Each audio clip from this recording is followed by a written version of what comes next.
Well, good morning, everyone, and Peggy, thank you so much for that very kind introduction. The Reagan Foundation, an institution, has been a great host, but you know, it feels a little unfair to be expected to give a speech after Peggy Noonan. And as you pointed out, Peggy, the last time that we saw each other was actually in Iraq in a dusty conference room in the palace at Baghdad. So this indeed is a bit nicer, and I'm delighted to be here. I'm delighted to be here with an outstanding delegation from the Department of Defense, including Secretaries Wormuth, Secretary Del Toro, and Secretary Kendall.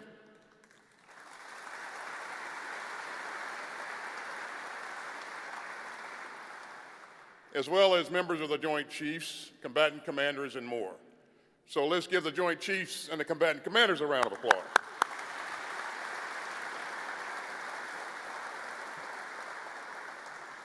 We also have a distinguished bipartisan delegation here from the United States Congress.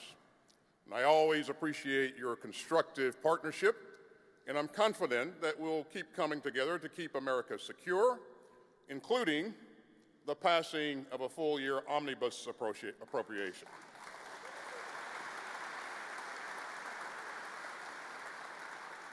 And I look forward to working with you in the coming weeks and in the 118th Congress. I'm honored to see ambassadors and defense ministers from allied and partner countries, so welcome. Now, it's already been a very productive trip to California. And yesterday was a proud day for our country and the United States Air Force. I was in Palmdale to participate in the historic unveiling of the B-21 Raider, and that's the long-range strike stealth bomber that will soon be the backbone of the Air Force bomber fleet. The B-21 was developed over 7 years by our partners at Northrop Grumman. So it was a really proud day for Kathy, and very well done, by the way. And it shows that we're clear-eyed about what it's going to take to keep America secure in the 21st century. You see, the B-21 is an extraordinary display of combat power and a major advance for American deterrence. And making this bomber required harnessing the driving forces of American innovation and ingenuity, and drawing on both free minds and free enterprise. And ladies and gentlemen, only one country on earth consistently delivers that combination, and that's the United States of America.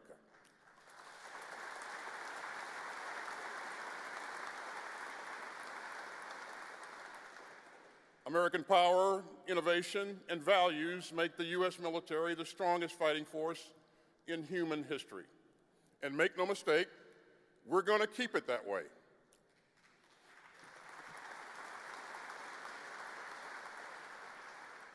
And so our job is simple. We don't lose focus because of polls or politics. The U.S. military is here to fight and win our nation's wars. And we will always work to deter conflict whenever we can. But if we are forced to defend ourselves, we will win. And we will win beyond doubt. Now, as President Biden has said, we stand in a decisive decade. And these next few years will set the terms of our competition with the People's Republic of China. And they will shape the future of security in Europe, and they will determine whether our children and grandchildren inherit an open world of rules and rights, or whether they face emboldened autocrats who seek to dominate by force and fear. As some of you may know, I was at the Halifax International Security Forum in Canada 2 weeks ago. And I was introduced to a brave young Ukrainian soldier.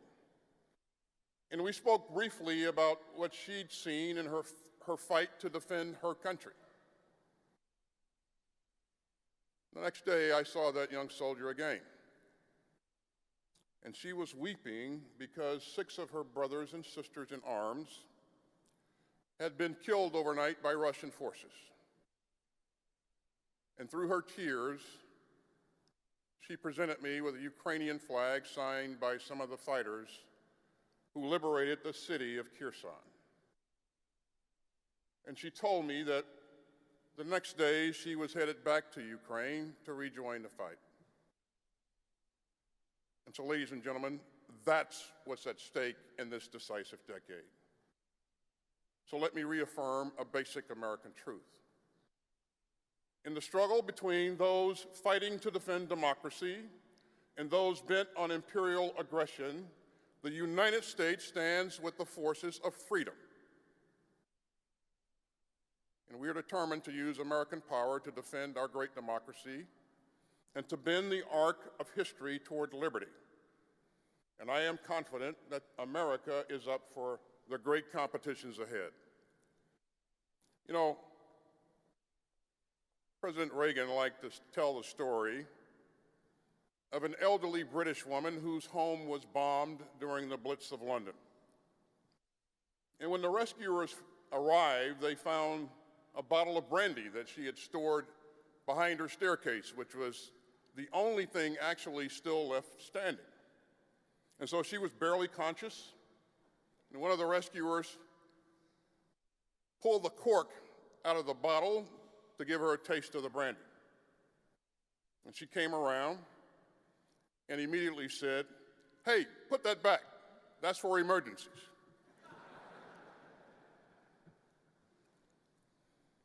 Now that's the spirit that we need. This is no time to hold back our resources or our resolve. To meet this moment, we're going to need help from Congress, industry, and more. And I hope that you will join us in this mighty task. To shape this decisive decade, we're driving hard to further strengthen America's deterrence. And we're taking on the generational pacing challenge posed by the People's Republic of China. And we're tackling the acute threat of Putin's Russia and defending the rules-based international order that keeps us all secure. And we're going to do all of this the American way, by drawing on the full force of American innovation and American industry to ensure that we get our warfighters what they need before they need it. And at this hinge in history, we're carrying forward the great American tradition of strong, principled global leadership, alongside our stalwart allies and our valued partners in the service of human freedom. So let's start with American deterrence. It lies at the core of the national defense strategy that guides the department. We've got the right strategy and the right operational concepts, and they're driving us to make the right investments for our warfighters. So we're upgrading and honing and strengthening our armed forces for a changing world, even as we shore up the strong foundation that has kept us secure for decades. Because in our imperfect world, deterrence does come through strength. And we will continue to make clear to any potential foe the folly of aggression against the United States at any time or any place, in any theater or any domain.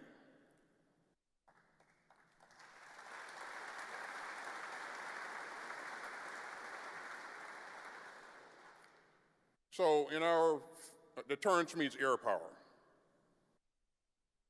So in our fiscal year 2023 budget, the department has requested more than $56 billion for air power, focused on the F-35 and the F-15EX fighters, the B-21 bomber, mobility aircraft, and manned systems. And American air power helps deter conflict every day, from joint exercises with our Indo-Pacific partners to aerial drills with our allies to protect NATO's eastern flank. Deterrence means sea power. So we're investing in the new construction of 9 Battle Force ships in our Columbia-class ballistic missile submarines. And just last month, one of our Ford-class nuclear-powered carriers made its first transit to Europe. Deterrence means long-range fires, like the HIMARS systems that have been so crucial to Ukraine's self-defense. Long-range fires will be vital for contingencies in the Indo-Pacific as well. So we're investing in land-based hypersonic missile batteries and an air-launched hypersonic cruise missile. And the USS Zumwalt will become the first Navy platform to field hypersonics. Deterrence means cutting-edge capabilities in domains where 21st century conflicts could erupt, including space and cyberspace. And finally, deterrence means a safe, secure, and effective nuclear arsenal as the ultimate backstop to deter strategic attacks on our country and our allies, including NATO, Japan, and the Republic of Korea. And so that's why our fiscal year 2023 budget includes $34 billion to continue modernizing our nuclear triad and to bolster our nuclear command and control and communications. You know, when you add that up, that's a lot. But we've got more to do. So let me urge Congress to pass an on-time appropriation so that we can get the capabilities to further strengthen our deterrence. Now, to compete in this decisive decade, we've sharpened the department's focus on our primary theater of operations, which is the Indo-Pacific. And we're working to be able to mobilize and deploy American troops more quickly, and investing in military construction and logistics and infrastructure across the region. We've requested billions to modernize the Marines into a highly mobile expeditionary force, and to maneuver better in the critical first island chain, we're investing in nimble new groupings like the Army's multi-domain task forces. And as we strengthen our deterrence, we're fortified by the allies and partners who share our values. Here's one simple military truth. Our allies and partners are a phenomenal force multiplier. And as Margaret Thatcher once said, we will not stay free for long if we have no allies or no friends or no alliances. Our network of alliances and partnerships is a core of strategic strength. And no other country on earth has anything like it. So just a few weeks ago, the American Carrier Strike Group, named for President Reagan, conducted operations alongside the Canadian and Japanese navies in the Philippine Sea. And days later, the strike group came together again with Japanese and Australian and Indian forces for the annual Malabar exercise. As one of the American commanders described our operations, we have an Australian supply ship bringing millions of gallons of fuel and food and supplies to a carrier strike group escorted by Japanese, Canadian, and American warships. Now, that type of cooperation is rare and precious in world history. But for the United States and our allies and partners, it's all in a day's work. Or consider the AUKUS partnership. Next week, I'll welcome my Australian and UK counterparts to Washington for an important AUKUS defense ministerial. And so we're working together on advanced capabilities such as AI and hypersonics, and we're charting the best pathway for Australia to acquire a nuclear-powered, conventionally armed submarine as early as possible, all while upholding the highest nonproliferation standards. Now, our network of allies and partners just didn't happen. It is a direct result of decades of American leadership. And our friends know that we'll stand with them to support freedom of navigation and to defend the rights of small countries to not be bullied by larger ones, and to defend stability and sovereignty and the potential for prosperity that they bring. Now, the National Defense Strategy is clear-eyed about our main competitors, and that starts with the People's Republic of China. In recent decades, its military has embarked on a breakneck program of modernization.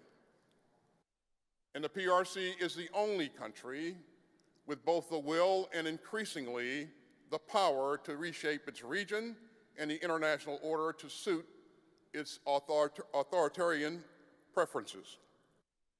So let me be clear. We will not let that happen. And that begins with America's combat credible deterrence. And we're going to sustain and sharpen our warfighting advantages so that the PRC can never conclude that aggression is in its best interest. We're aligning our budget as never before to the China challenge. And we're making the department's largest investment ever in R&D and forging stronger capabilities. And we're modernizing training and equipping the U.S. military contingencies in the Indo-Pacific. DoD is finally making fundamental and unprecedented shifts in attention and resources towards Asia. And ladies and gentlemen, the department is putting its focus, its time, and its money where its mouth is. And so we're matching our investments with new operational concepts suited to 21st century deterrence in the Indo-Pacific. And we're bolstering our forward presence in the region to build a more lethal, mobile, and distributed force posture. And we'll keep investing in a strategy of deterrence and denial. Now, we're not doing this alone.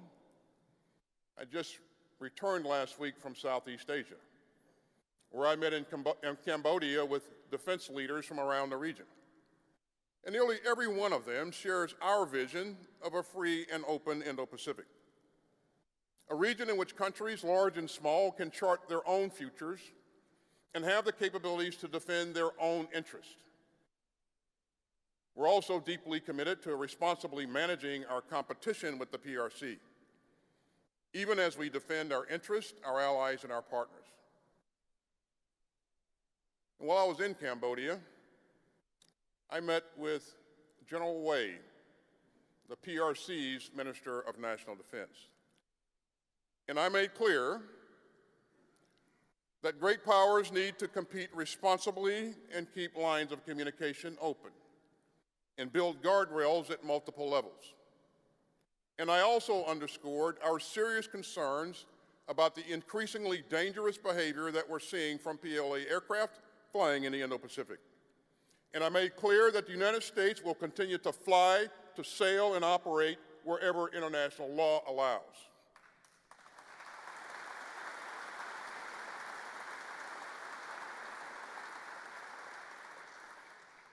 You know, great powers must choose responsibility over recklessness.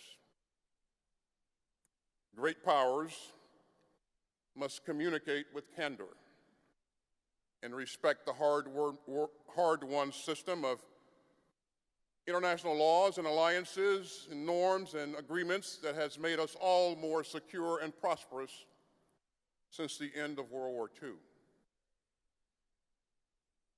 You know, we can't take that open and stable order for granted. And that's one key reason that the world has come together to condemn and resist Russia's reckless war of choice in Ukraine. And this decade will be decisive for security in Europe as well as in Asia. But let's be clear about what we've seen in Ukraine. Russia wasn't provoked. Russia wasn't threatened. Russia wasn't attacked. Instead, one man chose war. And Putin's war is not the result of NATO expansion. It is the cause of NATO expansion. And now, because of the Kremlin's longing for a vanished empire, Europe faces its worst security crisis since the end of World War II. And a member of the UN Security Council, let me say that again. A member of the UN Security Council is waging war to deny democracy to more than 43 million people. With deliberate cruelty, Russia is putting civilians and civilian infrastructure in its gun sights. Russian forces have killed thousands of Ukrainian citizens even as millions more have fled. And Russian attacks have left children dead, schools shattered, and hospitals smashed. So Russia's neighbors view its imperial aggression with growing alarm. And Putin's war of choice has given everyone on earth a preview of a world of tyranny and turmoil that nobody would want to live in. And Russia's assault on its peaceful neighbor has shown every country on earth the dangers of disorder. And so that's why so many countries of goodwill have raced to get Ukraine the capabilities to defend itself, including some 50 members of the Ukraine Defense Contact Group that we created and led. And it's why our united and resolute NATO allies have bolstered the alliance's forward defenses and reinforced its eastern flank. And it's why the United States has raised our total number of service members deployed in Europe from 80,000 to more than 100,000, and permanently forward-stationed forces in Poland, and hammered home our ironclad commitment to NATO and to Article 5. So let's be clear. We will not be dragged into Putin's war, but we will stand with Ukraine as it fights to defend its citizens and its sovereignty. And we will stand strong with our NATO allies, and we will defend every inch of NATO territory.